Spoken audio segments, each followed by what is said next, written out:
समजले. तू मला काय समजले? बाहेर जाय ना. तलवार कोणाच्या पुढे फिरवतोय? तू मला काय समजली? अरे बायको आहे तुझी, ती काय समजणार? तुला रताड्या समजले, तुला काय समजणार? बायकोच्या पुढे तलवार कोणी फिरवणार आहे? अरे बाहेर जा. बाई म्हणे एवढे जर तुम्ही शूर येत जरा जा ना बाहेर, दाखवा पराक्रम. गेला एका तासाने एवढी मोळी घेऊन आला, हातपाय कापून. बाई म्हणे काय माझा नवरा शूर आहे, हातपाय कापून आणले?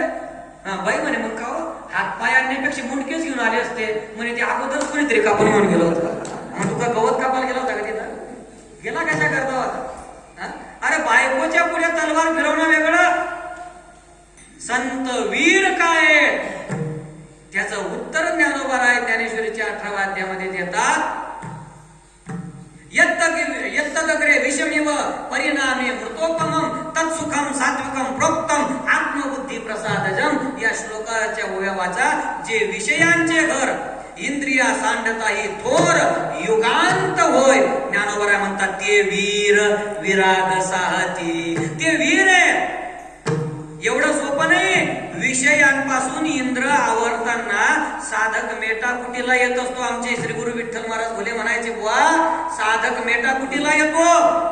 इतकं सोपं नाहीये. जे सारसाही बिघडता ओवा होनी वत्स काढिता का भनंग दबडता भानया वरुणी माये पुढोनी बाळक काळे नेता एकुलते एक होय का उदक तुटता मीना तैसे विषयांचे घर इंद्रिया सांडिता थोर युगांत होय. ते वीर विराग साधे तुका म्हणे वीर्या वीर संत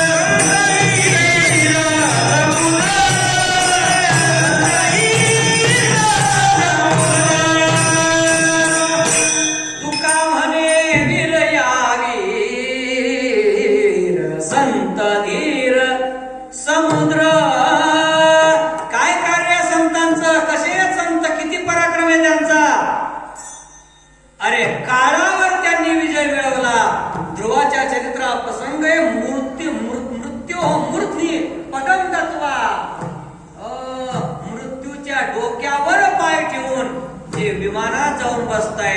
काय सामर्थ्य असेल?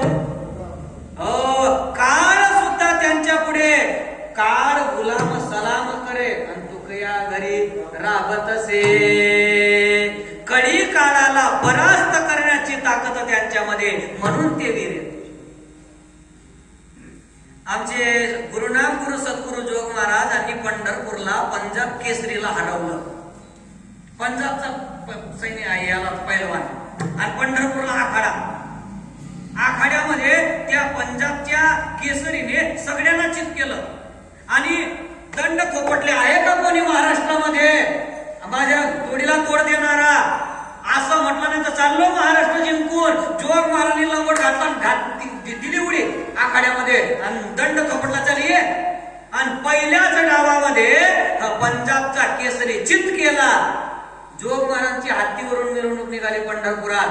गंगागीर महाराजांच्या दर्शनाला गेले. सरलागडचे गंगागीर महाराज. गंगागीर महाराजांनी तोंड फिरवलं. जोग महाराज म्हणे काय चुकलं माझं? मी पैलवान चित केला महाराज. म्हणे संसारातला पैलवान चित केला, अजून एक पैलवान जिंकायचा बाकी आहे. महाराज म्हणे सांगा कोणता पैलवान जिंकू? म्हणे त्याला असं दिसणार नाही तो, त्याला म्हणतात काळ. काळ रूपी पैलवानाला जिंकून दाखवा, मग तुम्हाला खरं सुरू म्हणेल. सगळं सोडलं आणि आळंदीला ज्ञानोबारायांच्या दरबारामध्ये आले. ज्ञानेश्वरीचं पारायण केले. 8व्या दिवशी ज्ञानोबारायांनी सद्गुरु जोग महाराजांना दर्शन देऊन अनुग्रह दिला. आयुष्य संपलं पण 20 वर्ष पुढे वाढवून दिले. तुका म्हणे वीर्या वीर संत धीर समुद्र. संतांचं कार्य अरे काळ सुद्धा त्यांना थर थर थर थर थर थर कापतो. जोग महाराजांचे ज्या वेळेला निघाले पुण्यावरून, मामासाहेबांना सांगितलं अरे सोनू माझे केस आळंदी सोडून कुठे पडले नाही तर माझा प्राण कसा आळंदी सोडून पडेल. चल पुण्यावरून आले. पुण्यावरून ज्या वेळेला जोग महाराजांना आळंदीत आणत होते, पूल लागला त्यावेळेला इकडचा एकच पूल होता. तो पूल लागला. जोग महाराजांनी विचारलं, सोनू आपण आलो का आनंदीत? म्हणे हो बाबा आपण आनंदीत प्रवेश केला. जिंकलो म्हणे. आता जिंकलो. जिंकावा संसार येणे नावे तरी शूर. काय सामर्थ्य असेल, काळ सुद्धा ज्यांच्या मुठीत आहे. तुकोबरा सांगतात, कोण पाहे तयाकडे वीर विठ्ठलाचे गाढे. अशुभ त्या पुढे शुभ भोवनी ठाके. अशुभ असणारी कोणतीही वस्तू त्यांच्या समोर गेली की तुकोबरा म्हणतात अशुभ राहत नाही, ती शुभ होऊन उभी राहते. हे सामर्थ्य ज्यांचं आहे आणि त्यांच्या जवळ किती प्रेम आहे. अभंगाचं तिसरं सुखाची याराची,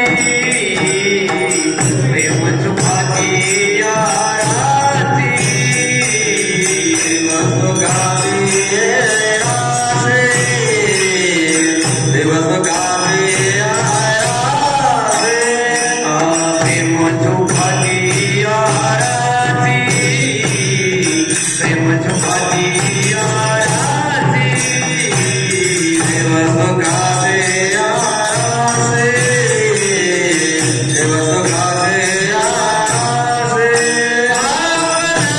आपणाही वो मनाची, आपणाही वो मनाची,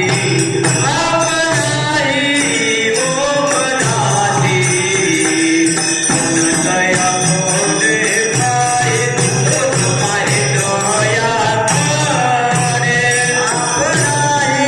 कोणे, आपणाही वो मनाची, आपणाही वो मनाची, पाय दया अरे युद्ध करणारे आहेत, वीर आहेत म्हणजे क्रूर स्वभावाचे असतील. कारण प्राय युद्ध करणाऱ्या माणसांच्या तोंडावर नेहमी काय दिसतो, हिंमत नाही होत कुणाची पाहण्याची. कारण कसे असतात, रागीट असतात. मग काहो तुमचे संत जरी एवढे शूरवीर आहेत, रागीट असतील स्वभावाने, मारा म्हणतात नाही हो. मृदू सभाय नवनीत तैसे सज्जनाचे चित्त. अरे कसे आहेत आमचे संत, जशास तसे. जशास तसे म्हणजे मऊ मे नागुनी आम्ही विष्णुदास, कठीण वज्रास भेदू ऐसे, भेदू ऐसे. इतके मऊ आहे की मेनापेक्षा मऊ आहे. मेन मेन आताच्या बायांना मेन माहित नाही. मेन जुन्या काळात असायचं, अगोदर मेन लावायचं आणि मेनावर काय लावायच्या बाया, कुंकू लावायच्या. मधापासून तयार केलं जातं, त्याला मेन म्हणतात. मी स्वतः पाडलेलं आहे माझ्या हाताने, म्हणून मला माहितीये. आपण जे मध खातो त्याचा जो चोथा उरतो, त्या चोथ्याला गरम करायचं आणि गरम करून ते पाण्यामध्ये टाकायचं गाळून, आणि मग त्याचे वर जो थर जमा होतो त्याला म्हणतात मेन. त्या मेनला तुम्ही स्पर्श करा, इतकं मऊ आहे. तुकोबरा सांगता आम्ही त्याच्यापेक्षा मऊ आहे. आणि जर कठोरतेचा विचार केला तर कठीण वज्रास भेदू ऐसे. वज्राला सुद्धा भेदन करण्याची ताकद संत महापुरुषांमध्ये. जितके कठीण आहे तितके मवाडे, तितकेच प्रेमळे. कोणीही या, कसे या, संत आपल्या कृपेने त्यांचा उद्धार करतात. म्हणून प्रेम सुखाची या राशीच्या राशी आहे. राशीला पोत्याची गिनती लावल्या जात नाही. जुन्या काळामध्ये धान्य काढलं की त्याच्या काय लावल्या जायच्या, राशी. राशी म्हणजे ढीग. आणि त्या ढिगामध्ये किती धान्य सांगता येतं का, अंदाज होता. कोणी म्हणे 30 पोते, कोणी म्हणतं 40 पोते, कोणी म्हणतं 50 पोते. तुकोबरा म्हणतात संतांकडे किती प्रेम आहे, किती सुख आहे, मोजता येत नाही. म्हणून राशी म्हटलेलं आहे. बरं, राशी शब्द हा बहुवचनी घेतला.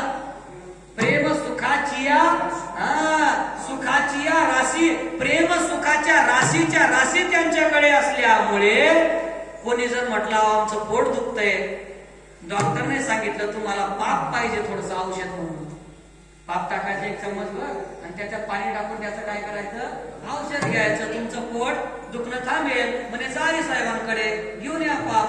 तुकोबरा सांगतात पाप नाही ओखदासी. औषधाला सुद्धा ज्यांच्याकडे काय मिळत नाही, पाप मिळत नाही. म्हणे मग प्रेम सुख अरे पोतेच्या पोते भरा, पोतेच्या पोते भरा घातला दुकान, देती आली आशी संत उदार उदार भरले अनंत भांडार. किती प्रेमे त्या प्रेमाची मर्यादा नाही. हे सुख काय सांगू वाचे बोलता नाही. हे सुख वाचे बोलता नाही. आरतीची मुनी झाले गेले विपन माझे. आरतीची मुनी झाले गेले विपन माझे. हे सुख काय सांगू वाचे बोलता नाही. हे सुख काय सांगू वाचे बोलता नाही. हे सुख सांगू वाचे बोलता नाही. हे सुख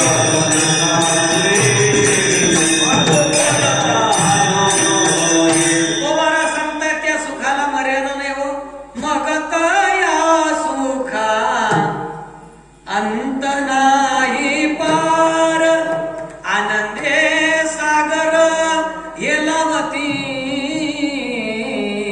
हेलावती नाही आनंदे सागर हेलावती म्हणजे हलताय. आनंदे सागर हेलावती मग या सुखा अंत नाही. केवढं सुख आहे तुकोबरा संत. प्रेम सुखाची या राशीच्या राशी भरल्या.